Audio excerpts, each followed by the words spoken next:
Before the name Ted Bundy became a symbol of fear, before he became one of the most notorious serial killers in American history, he was simply a child born into a confusing world of secrets, silence, and emotional shadows. To understand how Ted Bundy became a predator, we must start long before his crimes, long before the public charm, long before the murders. Evil does not appear overnight. It grows, slowly, quietly, shaped by family, identity, trauma, and choices. This is the first hour of his story, the hour that reveals the foundation of a monster. Ted Bundy entered the world on November 24, 1946, in Burlington, Vermont, inside a home for unwed mothers. His mother, Eleanor Louise Cowell, was young, unmarried, and terrified of the shame that society placed on women in her position.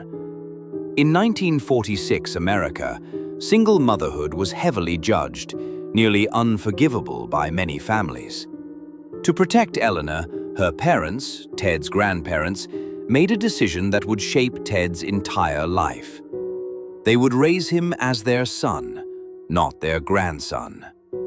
Eleanor would be introduced to him and the world as his older sister. Ted grew up believing a lie so deep that it cracked the foundation of his identity. Throughout his childhood, the truth hid in every room of the house, but nobody spoke it. Eleanor, too young and too pressured to resist, played her role. Ted's grandparents acted as his parents, and Ted, confused by the tension and secrecy around him, learned very early that the world was not honest. Years later, psychologists would say, a lie at the center of a child's identity can fracture their sense of self.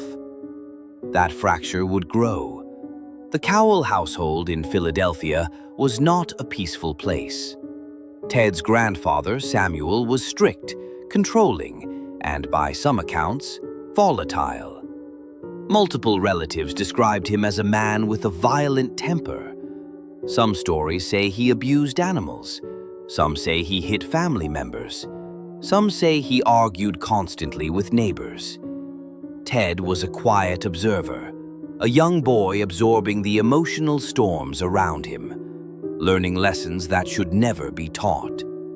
Children often mirror the figures in their lives. Some become what they fear. Some become what they see. And some, like Ted, become both. His grandmother suffered from severe depression.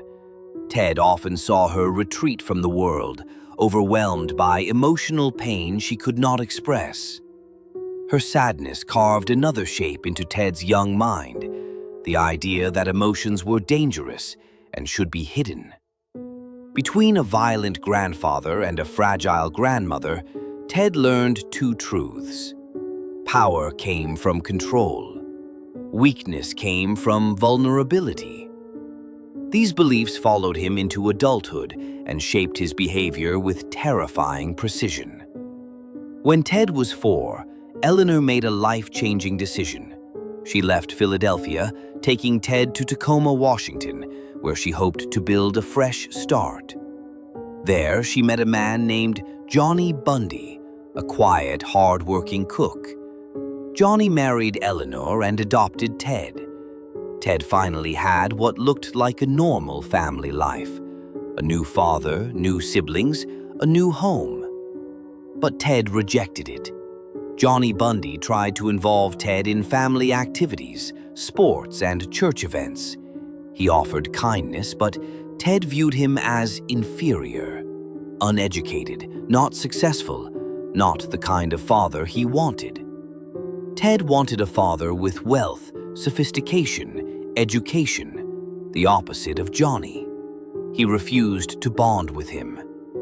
This early emotional split, a stepfather offering affection, a child refusing it, revealed something psychologists later noticed.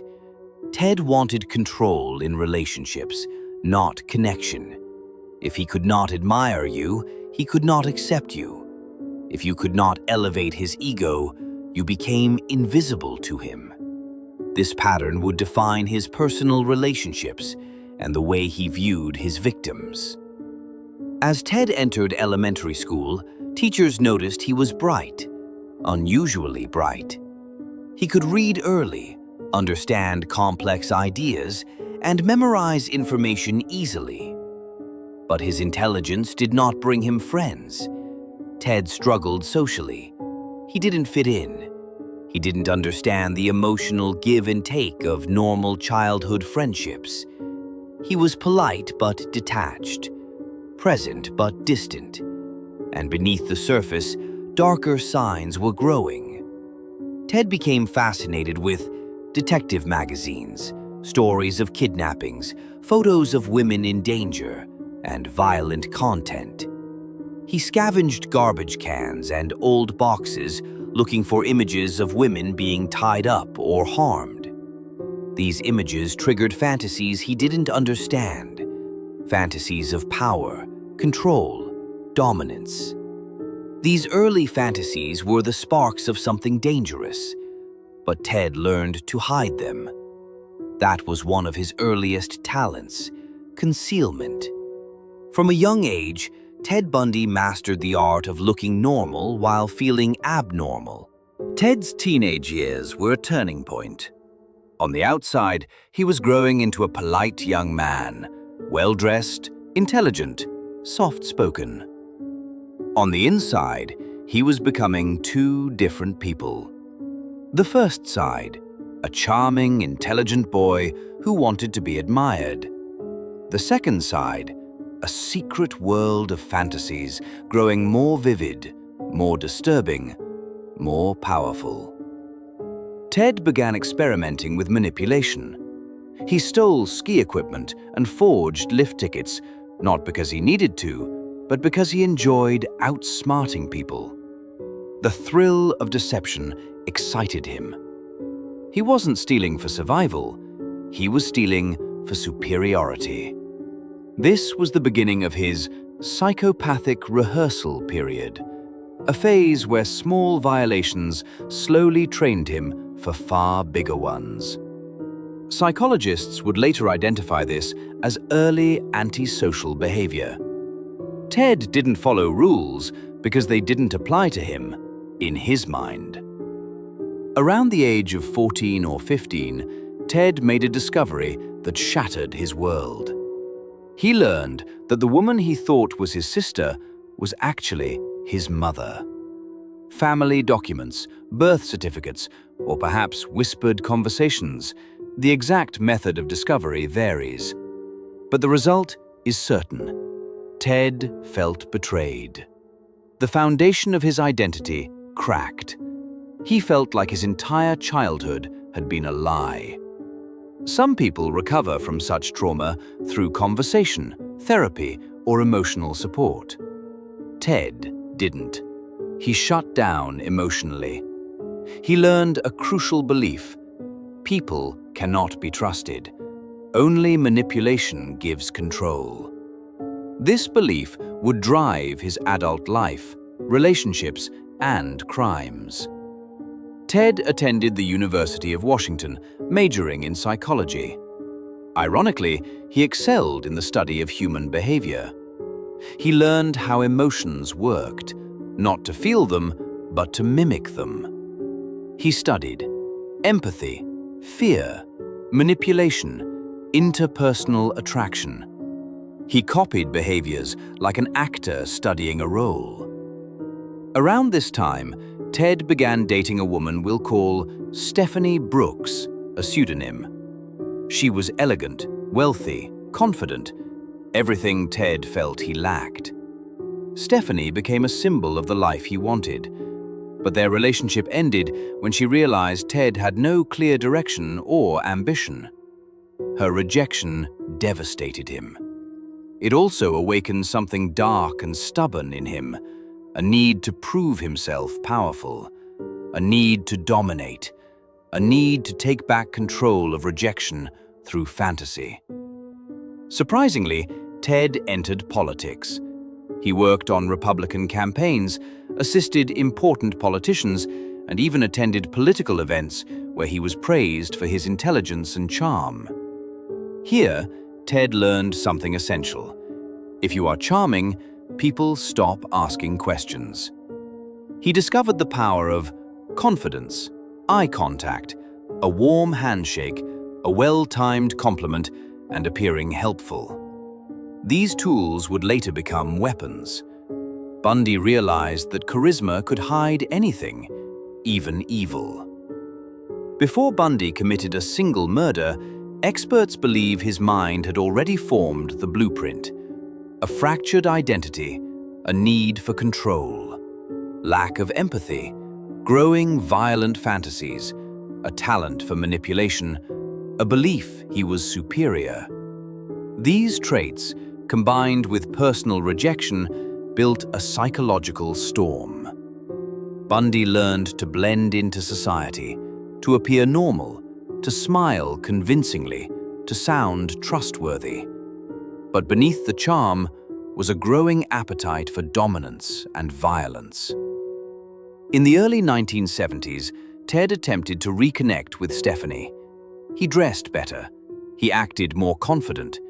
He presented himself as successful and driven. Stephanie believed him and took him back. But Ted didn't want her anymore. He wanted revenge. After she trusted him again, he suddenly cut her off and disappeared from her life. No explanation, no closure. Ted felt powerful again. He had reversed the rejection. But this victory did not calm him. It awakened a more dangerous urge, an urge to take control in far darker ways. Every serial killer has a moment when fantasy is no longer enough, when imagination loses its thrill, when the mind demands more. For Ted Bundy, this transition was subtle, creeping, almost quiet. But beneath the surface, something deadly was beginning to grow stronger. What started as private, hidden fantasies would soon become real-life violence. This is the hour when Ted Bundy stopped being a troubled man and became a predator. By the early 1970s, Bundy was living two separate lives. One life was normal. He had a girlfriend, Elizabeth Klopfer. He continued political work. He studied psychology. He planned for law school. He acted stable, calm, successful. The other life was getting darker. His fantasies of control and dominance were no longer short-lived escapes. They were becoming intrusive, persistent, almost demanding. He began stalking women, not necessarily to attack them, but as a rehearsal. Following from a distance, watching them walk, studying their habits, testing how close he could get without being noticed. Stalking became Bundy's silent training ground. Experts later described this phase as a behavioral escalation curve, a slow climb toward violence where the mind prepares itself for future crimes. Bundy was preparing. He just needed the excuse and the moment. Bundy's victims were not chosen at random. Each woman, especially in the early years, resembled someone significant. Stephanie Brooks, the woman who rejected him, the woman he couldn't control, the woman who represented everything he felt he deserved but didn't have. Victims were college-aged white slim, long brown hair, often parted in the middle, intelligent, independent. They looked like Stephanie. They embodied Stephanie. They became symbolic replacements for a rejection that fractured his ego. This pattern is crucial. Bundy wasn't just killing, he was recreating an emotional wound and then rewriting the ending through control. Every murder was a twisted attempt to reclaim power. While Bundy's fantasies were getting stronger, Elizabeth Klopfer remained by his side. She loved him genuinely, deeply, and with hope that he would become the man she believed he could be. He lived with Elizabeth's daughter at times. He played the role of caring partner. He cooked meals, attended family events, and helped with chores. Elizabeth saw him as charming, intelligent, ambitious. She trusted him. Yet quietly, Ted began taking late-night drives. He disappeared for hours with no explanation. He kept tools in his car that made her uneasy. Rope, tape, crowbars, ski masks. When she asked why, he laughed it off. But Elizabeth didn't know the truth. He was searching for victims. Bundy's double life was beginning to crack, but not enough for the world to see through him yet. Before Bundy killed, he attempted several kidnappings. Some of these early attempts failed, and those failures taught him what he needed to improve. Bundy learned which approaches made women comfortable, what tone of voice disarmed fear, how to appear harmless, which areas were secluded, how quickly police responded to reports. Bundy didn't just act on impulse. He studied, he adapted, he refined. His failed attempts were not deterrents, they were stepping stones. Survivors described Bundy as polite, soft-spoken, even gentle at first. That mask allowed him to get closer than most predators ever could.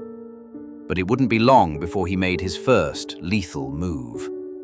In early 1974, a young woman at the University of Washington was attacked in her room during the night. She survived, but barely. Her injuries shocked investigators. Her skull had been fractured. She suffered permanent damage, but she couldn't identify the attacker. This was Bundy's first known break from fantasy, his first real-world violence, the moment where his thoughts became action. Psychologists describe this kind of moment as a threshold crossing. Once a killer crosses that line, returning to normal life becomes nearly impossible. Bundy had crossed it, and the violence satisfied something inside him, something dark, thrilling, powerful. He would not stop. January 1974, February 1974, March, April, May. One by one, young women disappeared around Seattle. The disappearances included Linda Ann Healy, Donna Manson, Susan Rancourt, Roberta Parks, Brenda Ball, Georgianne Hawkins.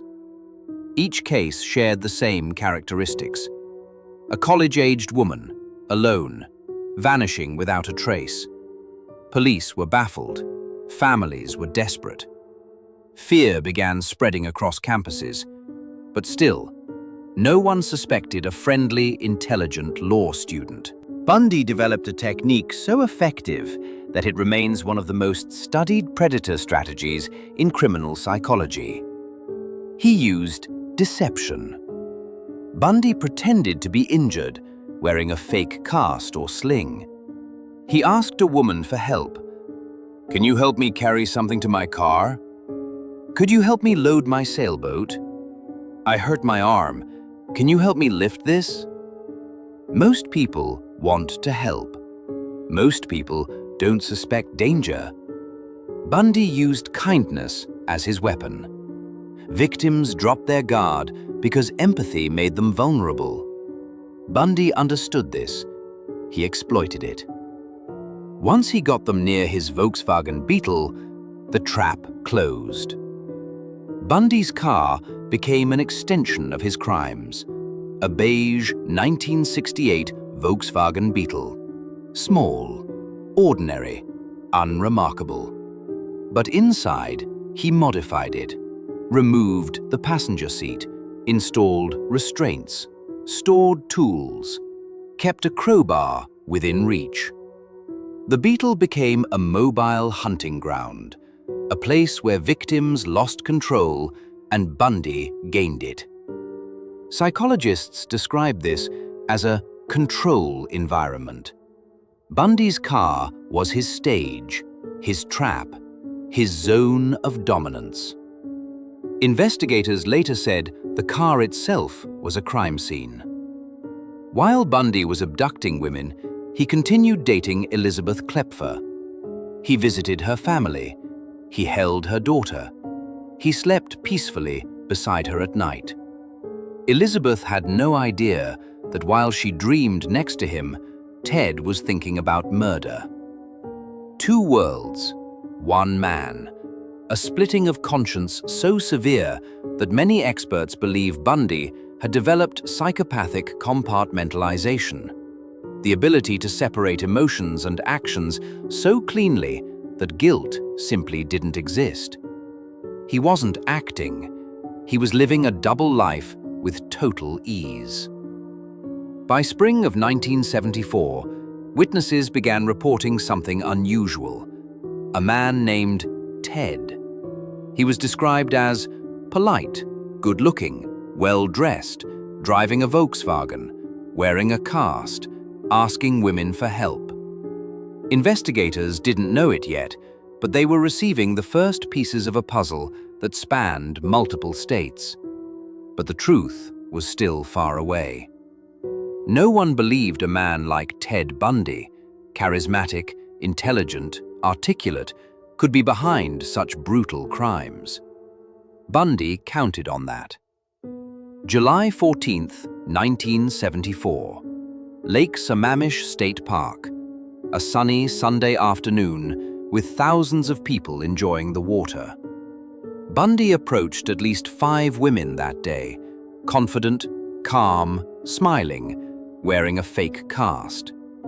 2 women, Janice Ott and Denise Nasland, disappeared forever. Here, for the first time, Bundy made a mistake. Too many witnesses. Multiple people saw him. They heard his name. They noticed his car. Composite sketches were created. A profile emerged. For the first time, Bundy had a problem. But he wasn't done. By late 1974, Ted Bundy had become a ghost in the Pacific Northwest. At least 8 women were missing. Seattle was terrified, police were overwhelmed, and families were desperate. But Bundy was not slowing down. He wasn't getting sloppy.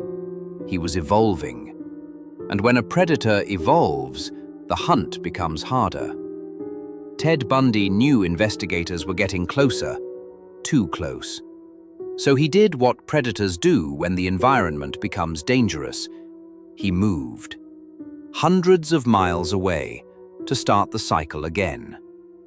This hour tells the story of Bundy's interstate hunting grounds, a trail of victims that stretched from Washington to Utah, Colorado, Oregon, and beyond. In September 1974, Ted Bundy moved to Salt Lake City, Utah, to attend law school at the University of Utah. On paper, this was the perfect fresh start. A new school, a new city, a new social circle. Distance from Seattle's tightening investigation.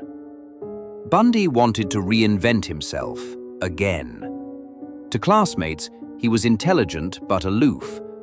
To professors, he was inconsistent, sometimes brilliant, sometimes distracted. To women on campus, he was charming, polite, well-spoken. But something was changing inside him. The move didn't calm him, it freed him. He had a brand new population of unsuspecting strangers, new patterns to study, new opportunities to hunt. Bundy didn't slow down, he sped up. Only weeks after arriving in Utah, women began disappearing in Salt Lake City. His first known Utah victim was Nancy Wilcox, a 16-year-old girl who vanished in October 1974. Bundy later claimed he abducted her impulsively, driven by a sudden urge. That urge was not sudden. It had been building for years. In October, Bundy attacked Carol DeRonch, one of the few women who survived him. Carol's testimony would later become one of the most important pieces of evidence in Bundy's legal downfall. November 8, 1974. A date engraved in true crime history. Carol DeRonch, an 18-year-old woman, was shopping at a mall in Murray, Utah. A man approached her, dressed neatly, identifying himself as a police officer. He told her someone had tried to break into her car. He said she needed to come with him to the station to file a report. Carol sensed something was off, but the man spoke with authority. His confidence was disarming. He led her to his Volkswagen. Inside the car, things turned dark quickly. When Carol realized they weren't driving toward the police station, she panicked. Bundy suddenly sped up, grabbed her wrist, and attempted to handcuff her. A fierce struggle broke out. Carol fought back with a strength Bundy didn't expect. She escaped, one of the very few who did. She ran to a nearby house, screaming for help. Bundy fled. That night, 2 other women vanished from nearby towns. Bundy wasn't discouraged by failure. He was fueled by it. Back in Seattle, Bundy's girlfriend Elizabeth followed the news closely.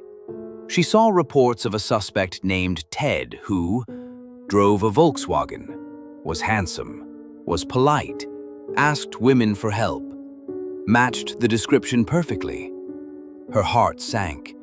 She dialed the police hotline and reported Ted Bundy, her Ted, as a possible suspect. But investigators didn't believe her. They saw Bundy as educated, clean-cut, politically involved. He simply didn't fit the image of a violent predator. So Elizabeth stayed silent, and Ted remained free. Bundy's hunger for control grew stronger. After Utah, he expanded his hunting ground into Colorado. He drove for hours, sometimes across state lines, just to look for victims. Between January and July 1975, multiple Colorado women disappeared. Karen Campbell, Julie Cunningham, Denise Oliverson, Lynette Culver in Idaho, but part of his travel pattern. Bundy had become a true interstate predator. He studied each location: ski resorts, hotels, college towns, quiet roads, parking lots. Bundy targeted places with high traffic, but low oversight. He learned the blind spots of local police. He learned the rhythms of different towns. Investigators in Colorado, Utah, Washington, and Oregon were all hunting the same killer, but none of them knew it. In Colorado, something unusual happened. A witness reported seeing a man struggling with a woman near a Volkswagen Beetle. The witness described the man: good-looking, clean-cut, well-dressed. They assumed it was a boyfriend argument, not an abduction. This was a recurring theme in Bundy's crimes. His normal appearance protected him more than any disguise. Investigators call this the mask of sanity. Bundy weaponized it. By mid-1975, 4 different states had active missing persons cases with similar characteristics. But law enforcement in the 1970s lacked the technology we take for granted today. No shared national database, no instant communication, no DNA testing, no digital records, no cross-state linking systems. Investigators in Washington didn't speak with Utah. Utah didn't speak with Colorado. Colorado didn't know about Oregon. Bundy used these gaps to his advantage. He knew the system wasn't connected. He knew moving states reset suspicion. He knew investigators couldn't build a clear profile, and he exploited every weakness. January 12, 1975, Aspen, Colorado. Karen Campbell, a 23-year-old nurse, was on vacation with her fiancé. She left her hotel room to retrieve a magazine from the lobby. She never returned. Her disappearance baffled investigators. There were no witnesses, no signs of struggle, no clues. Bundy had perfected his method. He later confessed to stalking Karen in the hotel lobby, observing her routine, waiting for a moment alone. Her body was later found in a remote area outside Aspen, battered, concealed, left with no identifying personal belongings. This case became one of the strongest factors linking Bundy to Colorado crimes. Back in Seattle, Elizabeth continued following the news. Every disappearance added to her fear. Every composite sketch looked more like Ted. She called the police again, and again, and again. Each time her report was filed away but dismissed. The suspect list was too long. Ted seemed too normal. Elizabeth was living with a killer, sleeping beside him, eating meals with him, trusting him with her daughter. Her fear grew, but she had no proof. In August 1975, everything changed. A Utah Highway Patrol officer noticed a suspicious Volkswagen Beetle circling a neighborhood late at night. He pulled the car over. Inside, he found a ski mask, a second ski mask, handcuffs, rope, trash bags, a crowbar, gloves, a flashlight with wires removed, tools commonly used for kidnapping. The driver? Ted Bundy. For the first time, police had physical evidence tying a suspicious man directly to potential abductions. Ted was arrested for possession of burglary tools, a small charge, but the beginning of a major unraveling. Investigator intuition kicked in. This wasn't a burglar. This man was something else, something far worse. By late 1975, investigators across several states were beginning to solve the puzzle they didn't know they were building. Multiple missing women, similar descriptions, a man named Ted, a Volkswagen Beetle. For the first time, the charming, clean-cut law student could no longer slip through the cracks.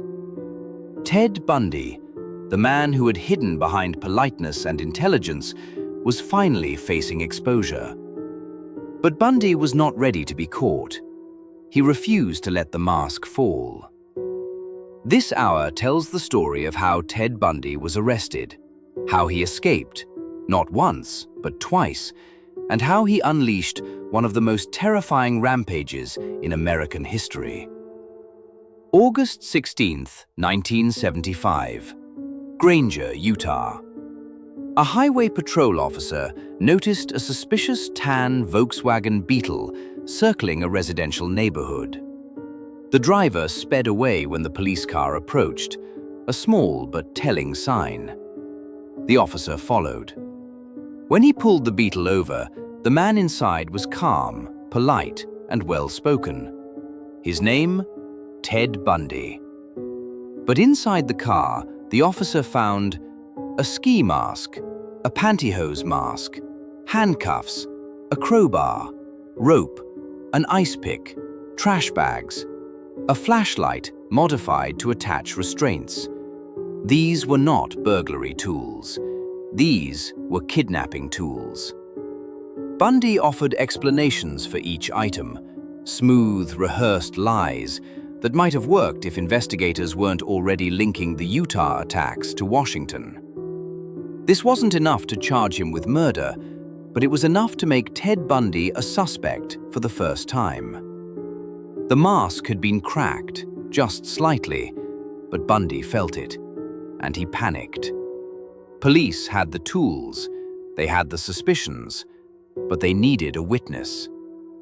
They brought in Carol Duranch, the young woman who had narrowly escaped Bundy's attempt to abduct and murder her. When she saw the lineup, she hesitated only briefly.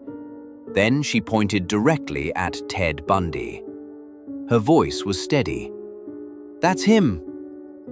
This moment gave investigators what they needed: a direct identification, a living survivor, a testimony powerful enough to hold Bundy. The charges moved from suspicion to prosecution.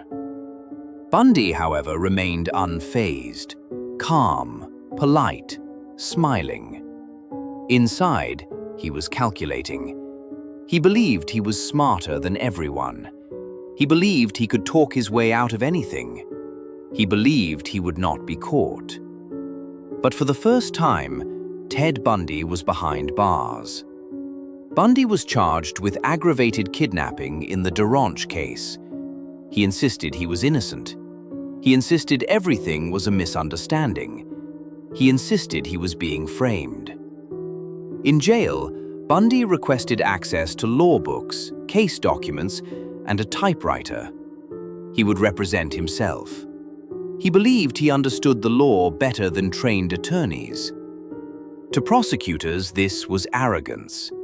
To Bundy, it was a necessity, the only way to control the narrative.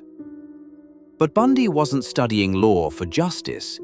He was studying law for opportunity, one that was coming soon. While awaiting trial in Utah, something unexpected happened. Colorado investigators connected Bundy to the disappearance of Karen Campbell, the young nurse who vanished from a hotel hallway in Aspen. Bundy was extradited to Colorado to face a murder charge. For the first time, he faced the possibility of the death penalty. This was the first moment Ted Bundy felt genuine fear. But he didn't handle fear like normal people do. Fear triggered his survival instincts. Fear pushed him to evolve. Fear made him dangerous. June 7, 1977.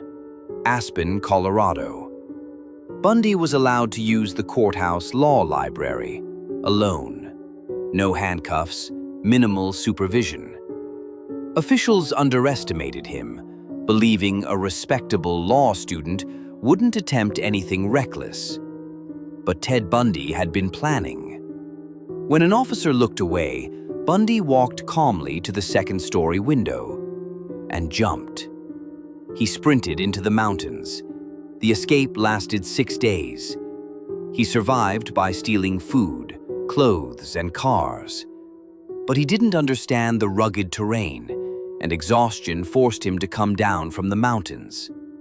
He was recaptured, filthy, hungry, but smiling. To Bundy, the escape wasn't a failure. It was a test, and he had passed. Bundy was moved to a smaller jail in Glenwood Springs. Security was still lax. Bundy exploited every weakness. He lost weight deliberately, over 30 pounds. He studied the jail's layout. He examined the ceiling of his cell. And one night, he removed a light fixture and climbed into the crawl space above the cells. Bundy had rehearsed this escape for months. He crawled through the ceiling and dropped into a jailer's apartment that was unoccupied for the night.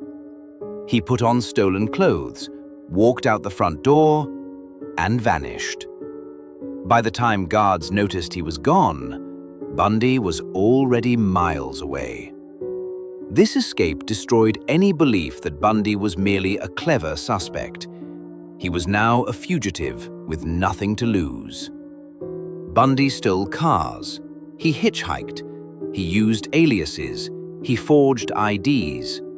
He roamed across the country, Colorado to Chicago, Chicago to Michigan, Michigan to Atlanta. Eventually, he reached Florida, a warm state, a tourist state, a state where strangers blended in. Bundy believed Florida was a perfect hiding place. He was right. And that's what made it so dangerous. By the time Bundy reached Florida, his mind had changed. His life of control had collapsed. His double identity shattered. His intelligence betrayed him. His ego was bruised. He was hungry, homeless, and stripped of resources. But predators behave differently when cornered. Bundy's need for dominance returned, stronger, more violent, more reckless. Investigators would later say, this was not the same Bundy we saw in Washington or Utah. He had fully transformed into a spree killer. What came next was one of the most brutal attacks in American history. January 15, 1978. Florida State University, Tallahassee. Around 3 a.m., Bundy broke into the Chi Omega sorority house.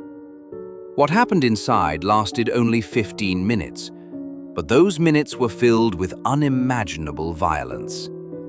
Bundy bludgeoned and strangled Margaret Bowman, 21, Lisa Levy, 20.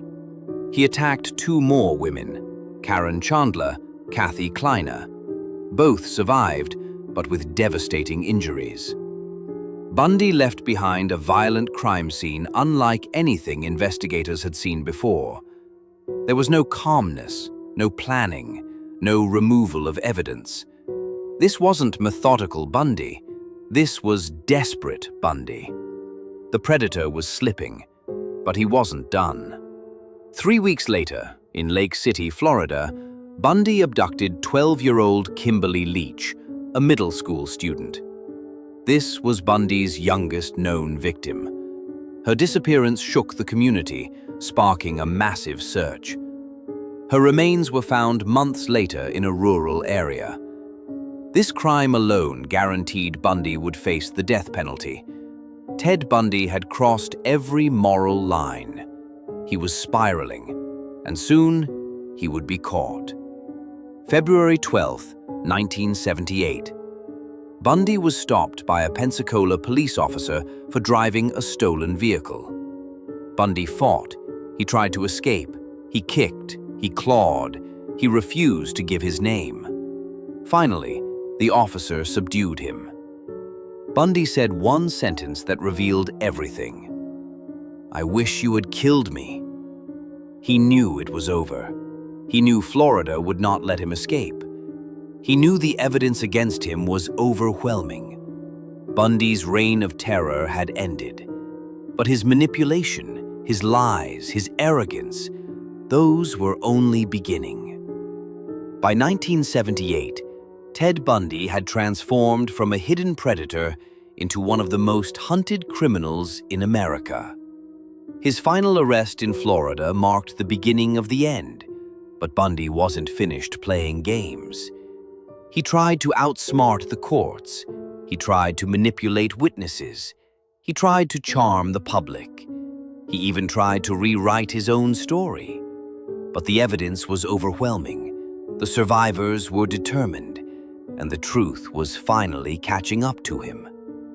This hour reveals the dramatic end of Ted Bundy, a chapter filled with courtroom spectacle, psychological unraveling, desperate manipulation, and final justice. Ted Bundy's trial for the Chi Omega murders began in June 1979. This was no ordinary trial. It was the first televised murder trial in U.S. history. Millions watched. The world saw Bundy not as a shadow or a sketch, but as a living man, smiling, personable, confident, wearing a suit, waving at the cameras. He treated the courtroom like a stage. He believed he could charm the public. He believed he could out-argue the lawyers. He believed he could manipulate the jury. In Bundy's mind, this was not merely a trial, it was a performance. Prosecutors called it something else, a chance to show the world who Ted Bundy really was. Bundy insisted on serving as his own attorney. This decision shocked legal experts. It was reckless, unstable, and self-destructive. But Bundy's ego demanded control. He cross-examined witnesses, he objected frequently, he delivered dramatic speeches, he addressed the judge as an equal. In one bizarre moment, while questioning a police officer about evidence, Bundy slipped into a grin, as if enjoying a private joke. The judge later said, "Ted Bundy was the only man I've ever met who could kill someone and then act like he was offended by the accusation." Bundy's intelligence was not helping him, it was exposing him. Florida prosecutors used cutting-edge forensic techniques for the time. Key evidence included bite mark analysis. Lisa Levy, one of the Chi Omega victims, had bite marks on her body. Dentists compared them to Bundy's teeth, and the match was conclusive. Fiber evidence. Fibers from Bundy's clothing matched those found on the victims. Witness testimony. Survivors described a man who looked exactly like Bundy. Bundy's stolen car contained evidence linking him to Kimberly Leach. In the courtroom, the bite mark photos were the most powerful. Bundy stared at them silently. For once, he had no explanation. Science had done what Bundy believed impossible. It spoke louder than his lies. On July 24, 1979, the jury returned after less than 7 hours of deliberation. Guilty on all counts. The courtroom erupted. Some cried, some cheered, some stared in silence. Bundy's face tightened, not in fear, but in disbelief. For the first time in his life, he had lost complete control. When the judge announced the death sentence, he spoke directly to Bundy. "It is ordered that you be put to death. Take care of yourself, young man. You would have made a good lawyer." That line haunted the courtroom. Even in condemning him, people could not escape the contradiction. Ted Bundy was intelligent, charismatic, and utterly monstrous. Months later, Bundy faced trial again, this time for the murder of 12-year-old Kimberly Leach. This trial was more devastating. The evidence was overwhelming.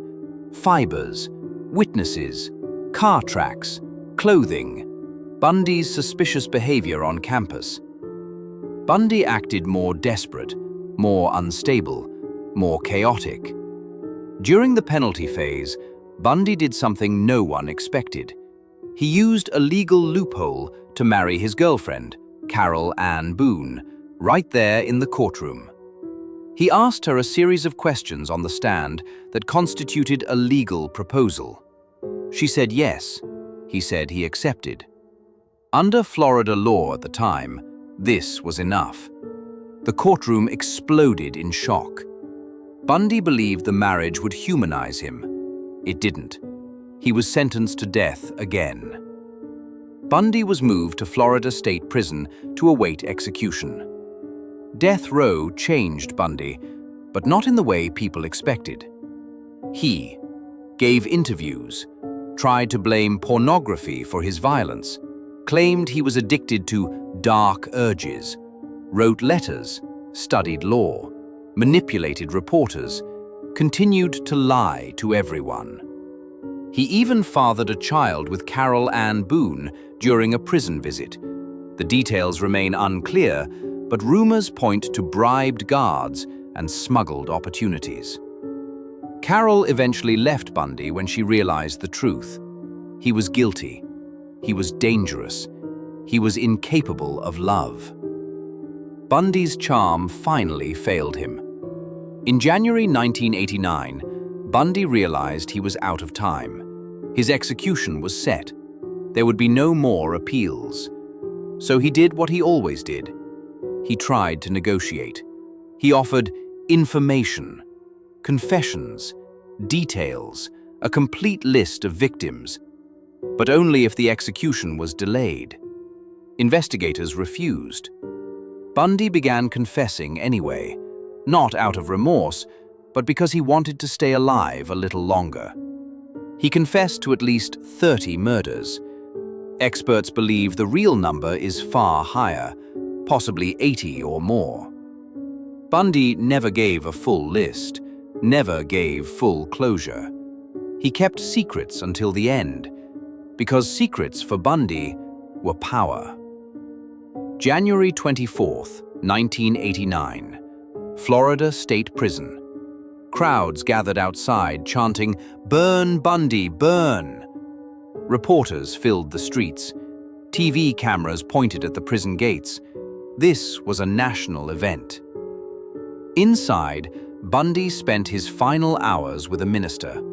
No wife, no daughter, no family. He was alone. At 7:06 a.m., Bundy was strapped into the electric chair, Old Sparky. Witnesses described him as pale, trembling slightly, finally stripped of control. At 7:16 a.m., the switch was flipped. A burst of electricity surged through him. His body stiffened. Smoke rose from the helmet. Ted Bundy was dead. The crowd outside erupted in cheers. Justice had finally come. Ted Bundy left behind a legacy of fear, fascination, and lessons that changed criminal investigation forever. His case taught law enforcement the need for multi-state communication, the importance of forensic science, the danger of trusting appearances, the psychological complexity of predators, the power of victim testimony. Bundy was a warning, a reminder that evil can wear a smile. Speak politely, hold a steady job, blend into society. He wasn't a monster lurking in the shadows. He was a monster hiding in plain sight. And that is what makes Ted Bundy unforgettable. Not because of his crimes alone, but because he showed the world how dangerous charm can be. If you found this deep dive into Ted Bundy's life important or eye-opening, make sure to hit like, subscribe, and turn on notifications so you never miss another DarkenRealm documentary. Your support helps us continue uncovering the hidden truths behind history's darkest cases.